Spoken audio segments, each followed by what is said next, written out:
Hello बेटा, कैसे हैं आप लोग। चलिए, कल हम लोग बात कर रहे थे वैलिडिटी की।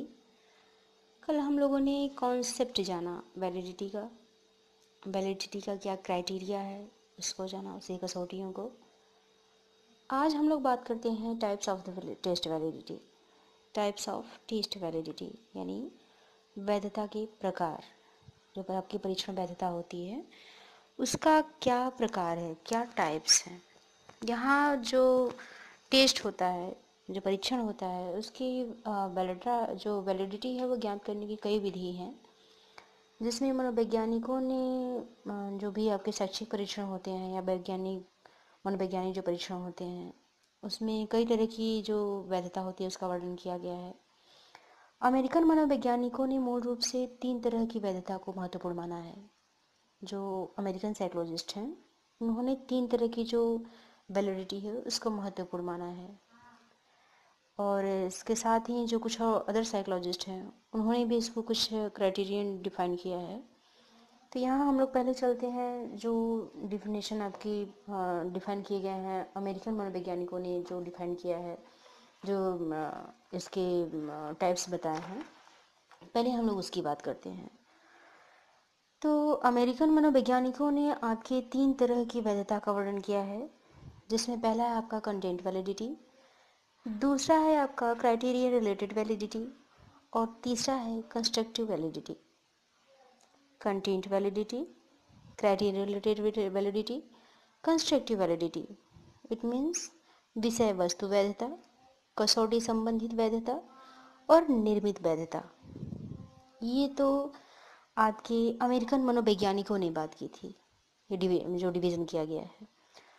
इसके अलावा कुछ ऐसे भी मनोवैज्ञानिक थे जिन्होंने इसे क्राइटेरिया के जो आधार हैं, जो बेस है, उस पर उन्होंने इसके जो पार्ट है उसको डिवाइड किए हैं या इसका क्लासिफिकेशन किया है।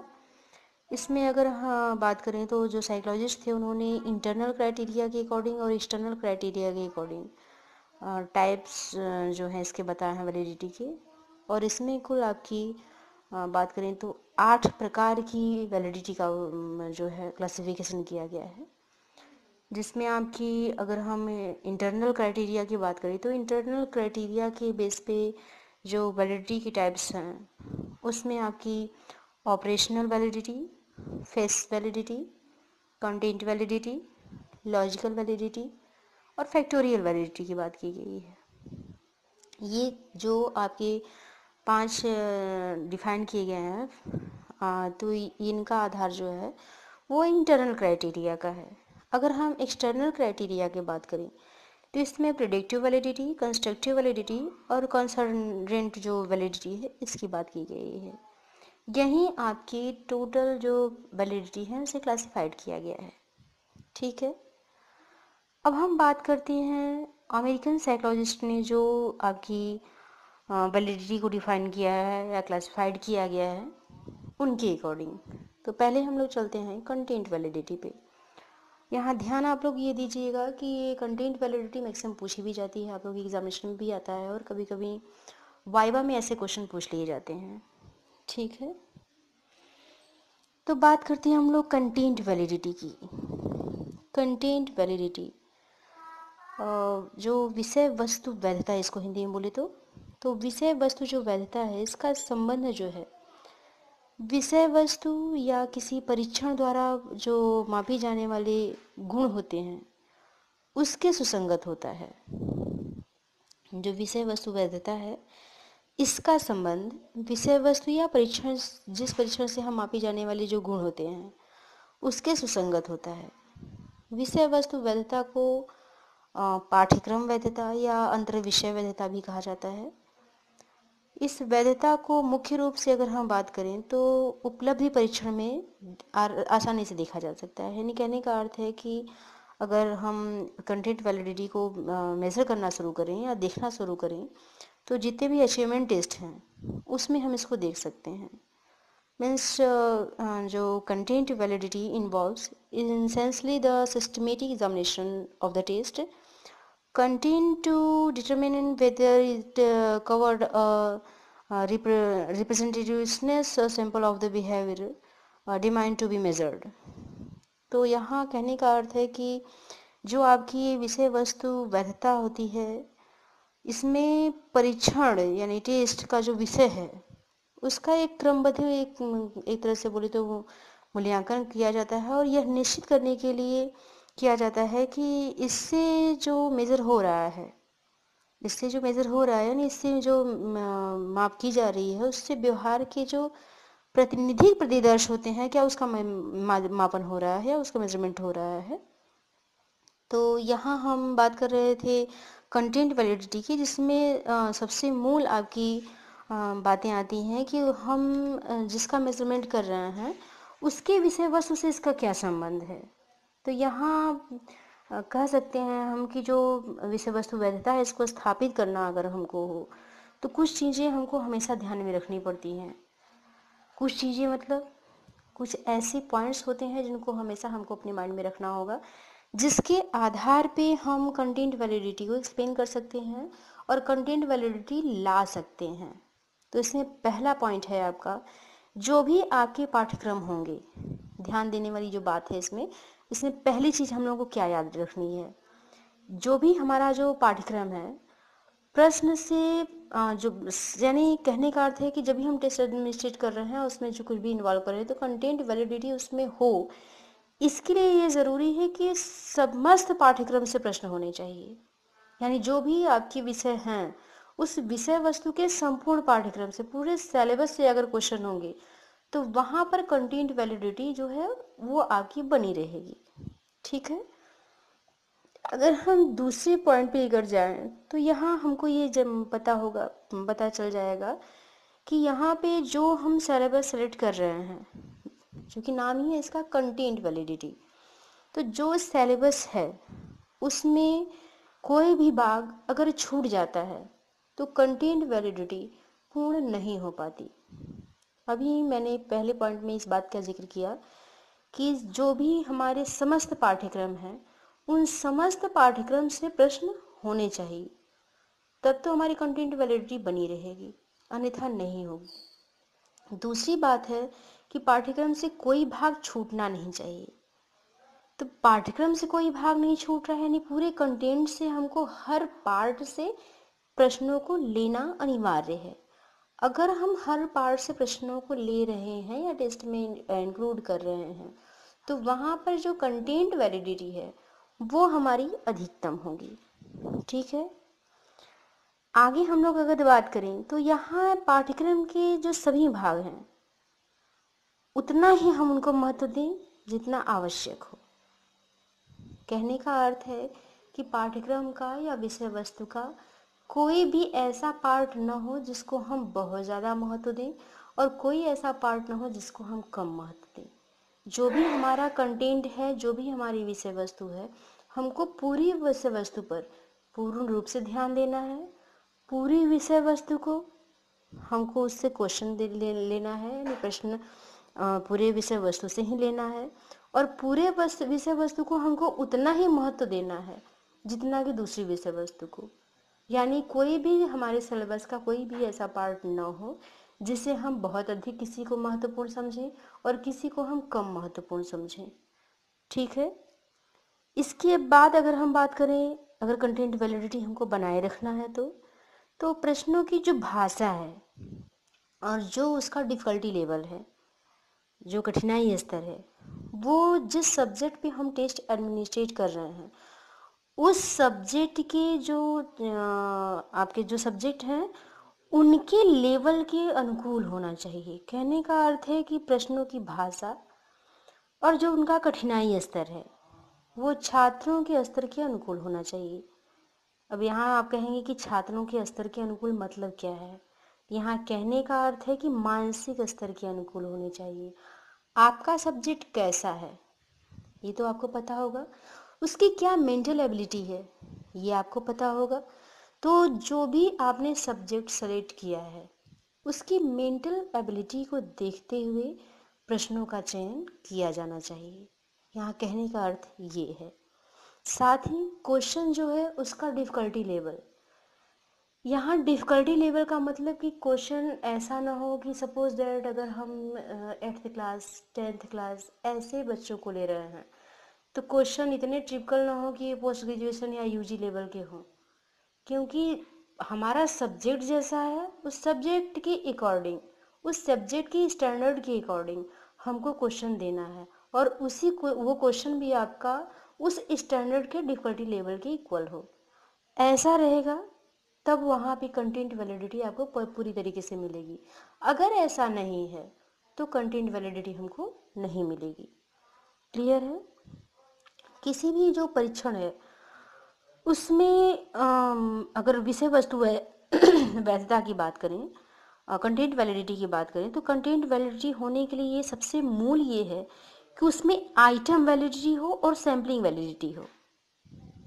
कंटेंट वैलिडिटी अगर किसी टेस्ट में है तो कंटेंट वैलिडिटी के होने के लिए ये ज़रूरी है कि उसमें आइटम वैलिडिटी हो, एकांश वैधता हो, और साथ ही इसमें सैम्पलिंग वैलिडिटी प्रतिदर्श वैधता हो।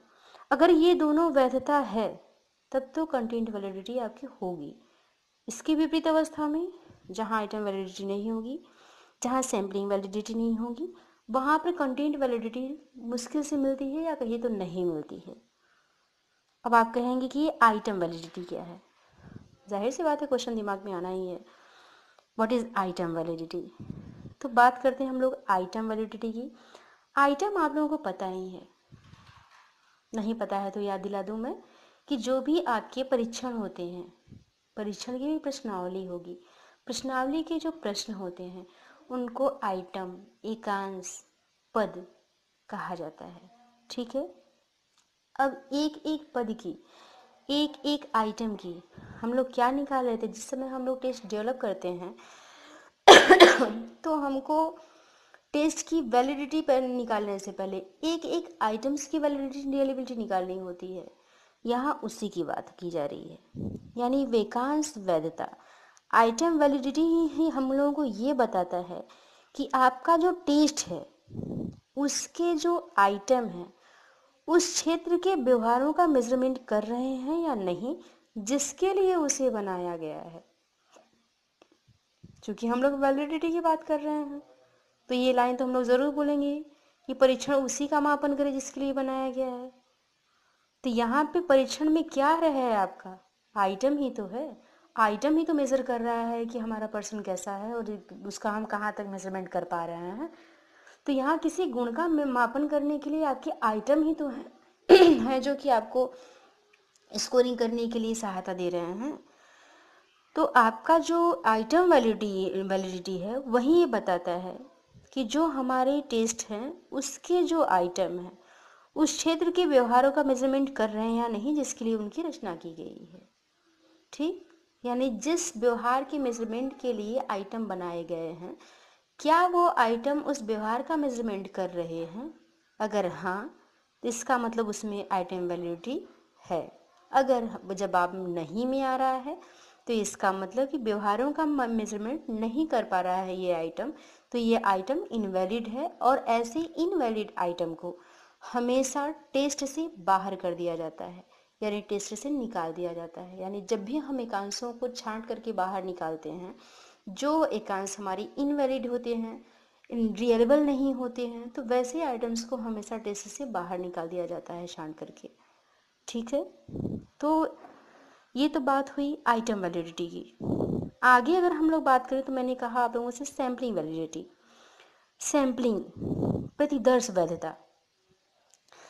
सैम्पलिंग वैलिडिटी से ये जानने में हम लोगों को सहायता मिलती है कि कितने अच्छे तरीके से परीक्षण के द्वारा मापन करने वाले क्षेत्र का प्रतिदर्शन किया गया है। कितने अच्छे तरीके से परीक्षण के द्वारा मापन करने वाले क्षेत्र का आपके प्रतिदर्शन किया गया है। तो यहाँ कहने का अर्थ है कि जब भी हम सैम्पलिंग करेंगे तो हमारी कोई लक्ष्य जीव संख्या होगी, तभी तो हम सैम्पलिंग कर रहे हैं। तो लक्ष्य जीव संख्या से जो मैंने सैंपल लिया है वो सैंपल कितने अच्छे तरीके से हमारे जो परीक्षण है इसके द्वारा मेजरमेंट करने में या करने वाले क्षेत्र का प्रतिदर्शन कर रहा है। यानी हमने जो लक्ष्य जीव संख्या से चयन किया है, प्रतिदर्शन किया है, जो सैंपलिंग ली है वो सैंपल हमारा कहाँ तक प्रतिनिधित्व कर रहा है, हमारी लक्ष्य जीव संख्या का। जितना अधिक लक्ष्य जीव संख्या का हमारा सैंपल प्रतिनिधित्व करेगा, उतना ही ज़्यादा उसमें सैम्पलिंग वैलिडिटी होगी। लक्ष्य जीव संख्या का जितना ज़्यादा वो प्रतिनिधि प्रतिदर्श हमने चुना है ना, क्योंकि जब भी हम टेस्ट एडमिनिस्ट्रेट करेंगे तो हम प्रतिनिधि प्रतिदर्श पे करेंगे। ये तो है नहीं कि जितने भी जीव संख्या हैं सबके ऊपर टेस्ट एडमिनिस्ट्रेट कर दिए, पॉसिबल ही नहीं है। तो जहाँ ये पॉसिबल नहीं है तो वहाँ पे हम लक्ष्य जीव संख्या से प्रतिनिधिक प्रतिदर्श को लेते हैं और प्रतिनिधिक प्रतिदर्श पे हम एडमिनिस्ट्रेट करते हैं किसी टेस्ट को। तो टेस्ट का एडमिनिस्ट्रेशन जब भी हो रहा है तो प्रतिनिधि प्रतिदर्श पे हो रहा है, तो हमारा प्रतिदर्श कितना प्रतिनिधित्व कर रहा है हमारी लक्ष्य जीव संख्या का, ये निर्धारित किया जाता है। जितना अधिक वो प्रतिनिधि प्रतिदर्श हमारा लक्ष्य जीव संख्या का प्रतिनिधित्व करेगा, उतना ही ज़्यादा उसमें सैम्पलिंग वैलिडिटी होगी, यानी प्रतिदर्शन वैधता होगी।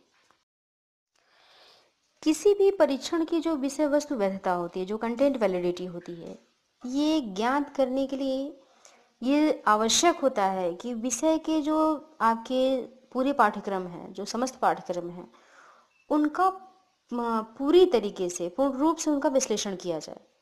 पाठ्यक्रम का अगर पूर्ण रूप से विश्लेषण किया जाना संभव है तो यहाँ पर कंटेंट वैलिडिटी आसानी से देखी जा सकती है या उससे ज्ञात की जा सकती है, और आपको जो आपकी विषय वस्तु है उसका पूर्ण रूप से उसके पाठ्यक्रम का विश्लेषण किया जाए। इसके लिए अगर आपको किसी का सहारा लेना होगा तो वह है सांख्यिकी, क्योंकि कभी भी किसी भी पाठ्यक्रम की स्कोरिंग की जाएगी या उसकी एनालिसिस की जाएगी तो एनालिसिस हमेशा स्टैटिकल एनालिसिस की जाती है। तो स्टैटिकल एनालिसिस में आपको जब भी लेना होगा तो हम सांख्यिकी का सहारा लेंगे। तो इसके लिए हमको सांख्यिकी विधियों का सहारा लेना आवश्यक है। बिना हम स्टैटिकल एनालिसिस की कंटेंट वैलिडिटी निकाल नहीं सकते। ठीक है, अब हम बात कर रहे हैं क्राइटेरियन रिलेटेड वैलिडिटी की। इट मीन्स कसौटी संबंधित वैधता। क्राइटेरियन रिलेटेड वैलिडिटी यानी कसौटी संबंधित वैधता। कसौटी संबंधित वैधता क्या होती है? ये जो आपके साइकोलॉजिस्ट, अमेरिकन साइकोलॉजिस्ट की बात करें तो अमेरिकन साइकोलॉजिस्ट जो मनोवैज्ञानिक थे उन्होंने इसका डिफाइन किया, इसका डिवीज़न किया था, इसका बोले तो क्लासिफिकेशन किया था। तो ये जो कसौटी संबंधित वैधता है, इसको ज्ञात करने के लिए किसी भी टेस्ट के वाय कसौटी से जो है उससे संबंधित किया जाता है। यानी इसका मेजरमेंट जब भी किया जाएगा तो वाय कसौटी के आधार पर किया जाएगा। यही सहसंबंध बाह्य कसौटी से संबंधित करना है, और जो यही आपकी बाह्य कसौटी जिससे जो सहसंबंध होता है, जितना अधिक होता है परीक्षण की वैधता भी उतनी ही अधिक मानी जाती है। कहने का अर्थ है कि कसौटी संबंधी जो वैधता है इसको ज्ञात करने के लिए परीक्षण की किसी भी बाह्य कसौटी से सहसंबंधित करना होगा।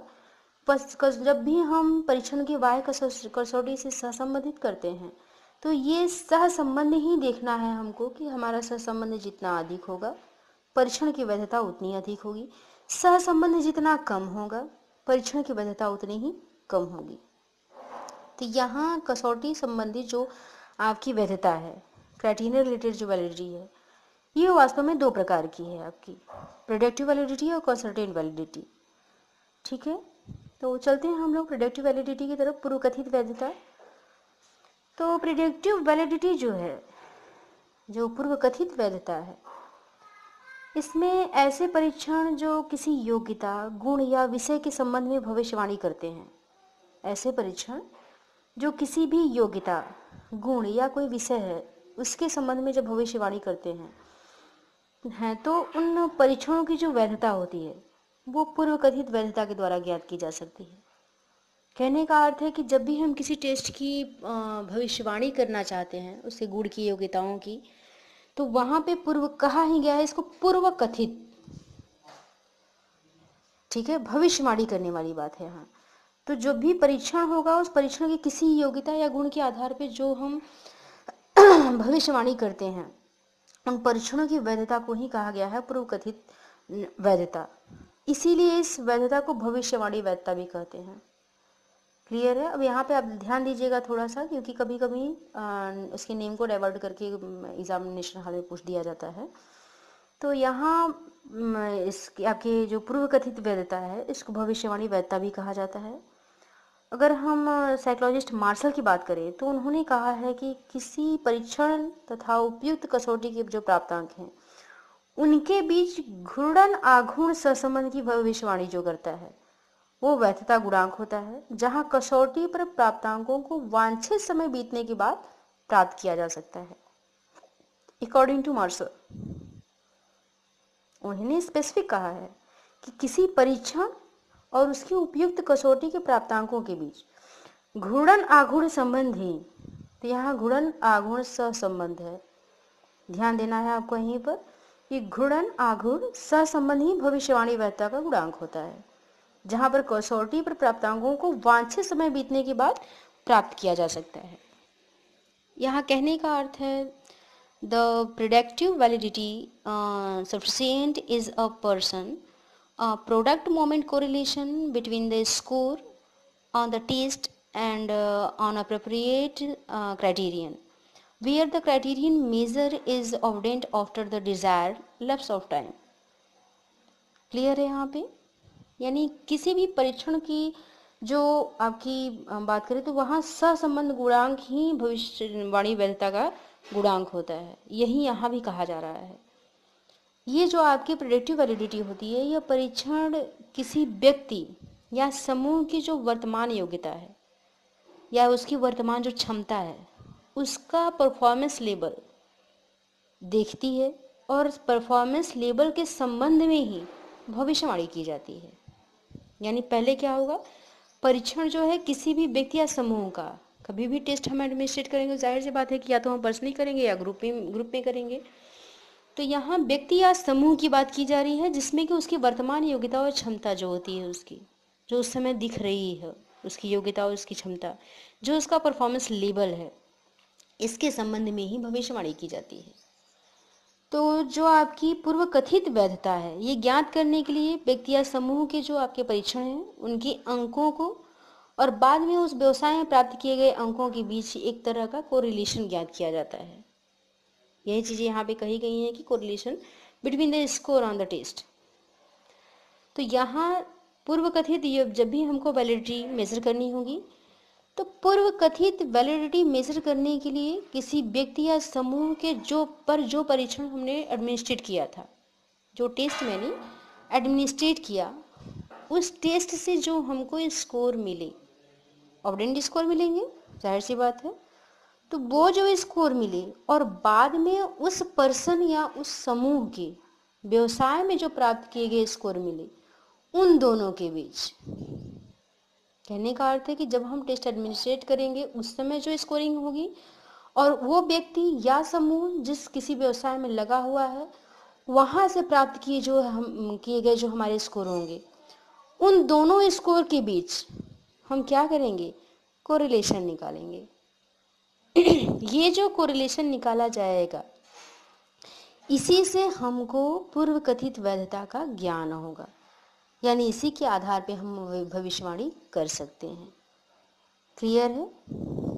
आगे हम लोग चलते हैं। आपकी क्राइटेरियन रिलेटेड जो वैलिडिटी है उसका पहला पार्ट था आप लोगों का प्रेडिक्टिव वैलिडिटी। अब हम लोग चलते हैं कॉन्सेंट्रेंट वैलिडिटी की तरफ। Concurrent validity is the degree to which the score on the test are related to the score और another already stabilized test administered at the same time or same other valid criterion available at the same time।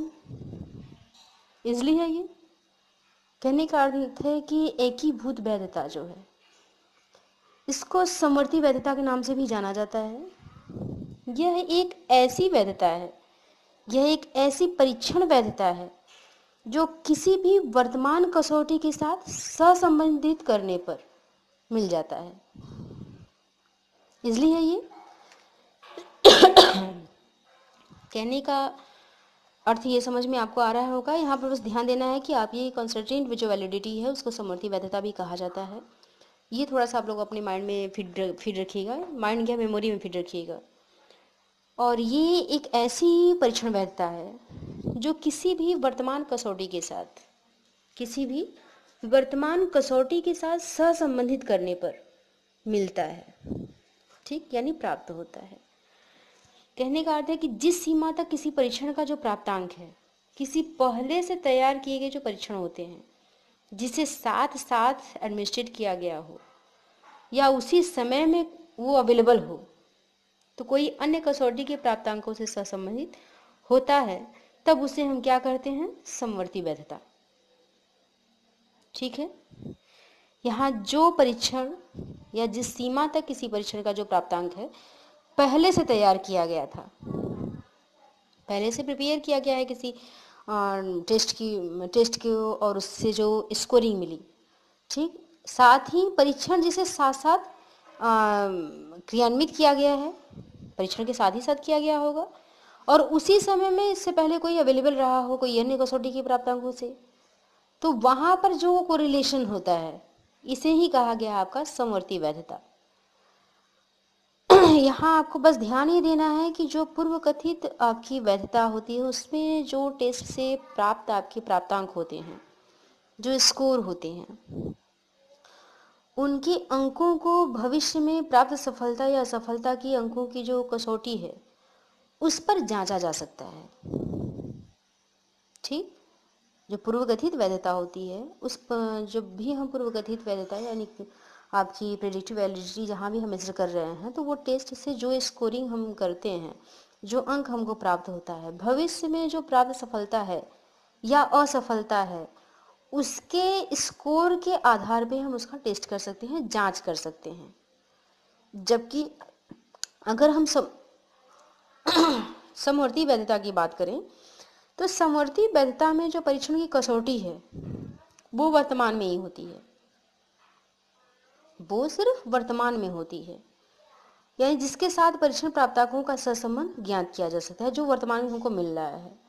जो नए परीक्षण के प्राप्तांकों का सहसंबंध है, नए परीक्षण के जो प्राप्तांकों का सहसंबंध है वो पूर्व निर्मित उसी तरह के पुराने परीक्षणों से प्राप्तांकों से ज्ञात किया जा सकता है। नए परीक्षण मान लीजिए कि कोई नया टेस्ट आपने एडमिनिस्ट्रेट किया है या कहीं से मुझे प्राप्त हुआ, तो उसके जो प्राप्तांक हैं, जो उसके स्कोरिंग है, जो स्कोर है, उसका कोरिलेशन जो पूर्व निर्मित है उसी तरह के जो पुराने परीक्षण किए गए हैं उनसे जो प्राप्तांक हैं उनके द्वारा हम कोरिलेशन निकाल सकते हैं, हम ज्ञात कर सकते हैं। दोनों के बीच उच्च सहसंबंध अगर हाई कोरिलेशन की कंडीशन है तो नए परीक्षण की जो समवर्ती वैधता है वो उसको इंडिकेट कर देता है। यहाँ थोड़ा सा आपको केयर करना होगा, यहाँ पुराने परीक्षण के प्राप्तांक जो हैं उसके साथ जो कोरिलेशन है, पूर्व निर्मित विषय वस्तु वैधता जो है आपकी, तो उसके साथ जो पुराने परीक्षण है उनसे जो प्राप्त अंक हैं उनको हम ज्ञात करेंगे, और दोनों के बीच जो नए परीक्षण है जो पुराने परीक्षण है उनके बीच में हाई कोरिलेशन देखेंगे। और नए परीक्षण की जो समवर्ती वैधता होती है, यही हाई कोरिलेशन आपका शो कर रहा है कि नए परीक्षण की जो समवर्ती वैधता है इंडिकेट कर रहा है उसको।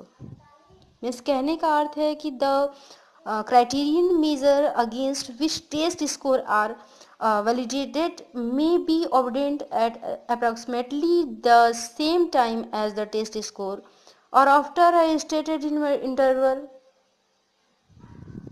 मीन्स वही है, the criterion measure against which test score are validated may be obtained at approximately the same time as the test score after a stated आपके इंटरवल। यहाँ कंप्लीट ही आपका हो गया पूरा, ये जो शो कर रहा है आपका कि दोनों के बीच में जो हाई कोरिलेशन है उसमें आपके परीक्षण की जो समवर्ती वैधता है वो इसको इंडिकेट कर रहा है। जो आपकी ये एकीभूत वैधता है या समवर्ती वैधता है, इसका मेजरमेंट दो तरीके से किया जाता है। इसका मेजरमेंट जब भी हम इसका आकलन करते हैं तो दो तरीके से करते हैं। एक तो कर लेते हैं हम इसका हाई कोरिलेशन से, सहसंबंध के द्वारा। दूसरा हम इसका आकलन करते हैं विभेदन के द्वारा। ठीक, यानी जब भी हमको इसका जो आपकी एकीभूत वैधता है इसका आकलन करना होगा तो दो ही तरीका हम अपना सकते हैं, या तो हम कोरिलेशन निकालेंगे या डिफरेंशियल निकालेंगे। इन दोनों सिचुएशन में हमको समवर्ती वैधता प्राप्त हो जाएगी, इसके अलावा हमको नहीं मिलेगी। क्लियर है? अब हम चलते हैं निर्मित वैधता की तरफ। निर्मित वैधता, यहाँ बात करें हम निर्मित वैधता या कॉन्स्ट्रक्ट वैलिडिटी की, तो यहाँ निर्मित वैधता को ही संरचना वैधता भी कहा जाता है। और संरचना वैधता जो है इसका प्रतिपादन सबसे पहले क्रॉनबेक ने किया था। आपकी संरचना वैधता या निर्मित वैधता या कॉन्स्ट्रक्ट वैलिडिटी, इसका प्रतिपादन सबसे पहले किया गया था क्रॉनबेक के द्वारा। जो आपकी संरचना वैधता होती है, बोले तो इसकी जो काउंटिंग होती है, जो इसकी एनालिसिस होती है, जो इसकी गणना होती है, वास्तव में काफ़ी कठिन भी है और जटिल भी है। वो काफ़ी कठिन भी है और जटिल भी है, इसको आसान मत समझिएगा, लेकिन मुश्किल नहीं है कुछ भी। तो यहाँ ये जो आपकी संरचना वैधता है कि जब भी इसकी काउंटिंग करनी होती है, जब इसको निकालना होता है तो थोड़ा टिपिकल होता है। तो निर्मित वैधता में जो आपकी परीक्षण की वैधता है उसको एक संरचना के रूप में जब मापा जाता है या किसी विशेष संरचना या सिद्धांत के रूप में जब मेजर किया जाता है, तो वहाँ पर आपकी जो है निर्मित वैधता का परीक्षण होता है। यानी कहने का अर्थ है कि जब भी निर्मित वैधता में या आपकी संरचना वैधता में किसी टेस्ट की जो वैलिडिटी होती है उसको संरचना के रूप में मेजर किया जाता है। इस निर्मित वैधता में या संरचना वैधता में जो परीक्षण होता है उसका मेजरमेंट जब संरचना के रूप में होता है या किसी विशेष रचना या सिद्धांत के रूप में किया जाता है, तो यहाँ पर आपकी निर्मित वैधता जो होती है वो मापी जा सकती है।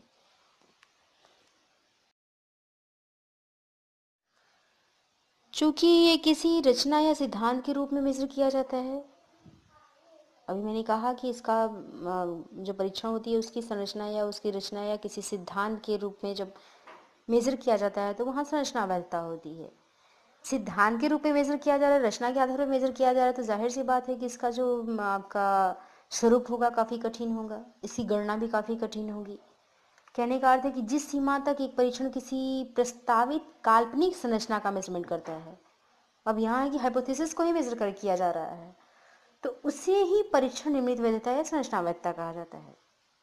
कहने का अर्थ है कि construct validity is the degree to which a test measure on intended hypothetical construct. तो यहाँ ये जो हाइपोथेटिकल है, हम कल्पना कर रहे हैं, तो कभी भी हम जब भी कोई टेस्ट है या कुछ कोई रिसर्च है तो हम टॉपिक लेंगे तो हाइपोथेसिस बनाएंगे।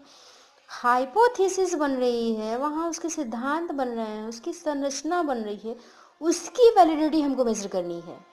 तो जब ऐसी वैलिडिटी होगी तो जाहिर सी बात है कि वो ट्रिपिकल तो होगी ही, तो उसका काउंटिंग भी ट्रिपिकल होगा, उसकी गणना भी कठिन होगी, कैलकुलेशन उसका कठिन होगा। तो जहाँ कैलकुलेशन कठिन होगा तो जाहिर सी बात है कि वो जटिल भी होगा। जटिल तो होना ही है क्योंकि हम लोग हाइपोथेटिकल में से कर रहे हैं वहाँ पे। तो यहाँ निर्मित जो वैधता है उसकी गणना, जो निर्मित वैधता है उसकी गणना विषय वस्तु वैधता और कसौटी वैधता की गणना से काफ़ी कठिन माना गया है। सिर्फ इसीलिए जब भी कोई परीक्षण निर्माता जो टेस्टर है अपने परीक्षण का एक पर्पस बनाता है, जब उद्देश्य बनाता है, क्योंकि कभी भी टेस्ट है हम डेवलप करेंगे तो हमारे टेस्ट का कुछ पर्पस होगा, उद्देश्य होगा, क्योंकि उद्देश्य नहीं तो वैलिडिटी नहीं।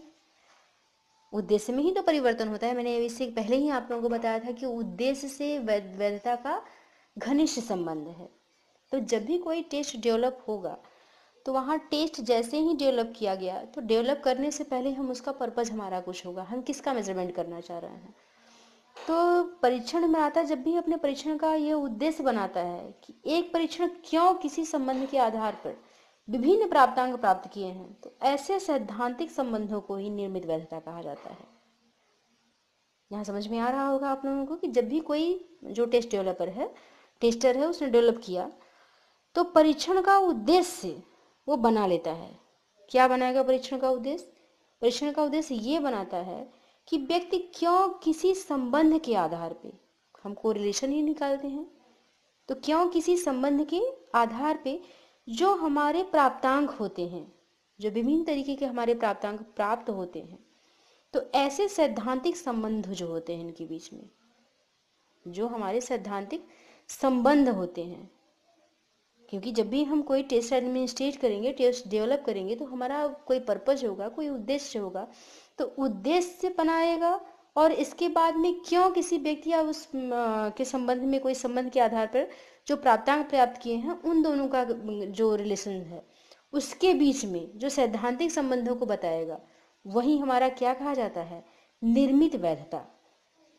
कहने का अर्थ है कि जब भी कोई परीक्षण निर्माता अपने परीक्षण का उद्देश्य बनाता है कि कोई एक व्यक्ति क्यों किन्हीं संबंधों के आधार पर विभिन्न प्राप्तांक प्राप्त किया, उसने किसी टेस्ट पे इतना प्राप्तांक जो प्राप्त किया वो कैसे प्राप्त किया, ये जो है हमारा सैद्धांतिक संबंध है।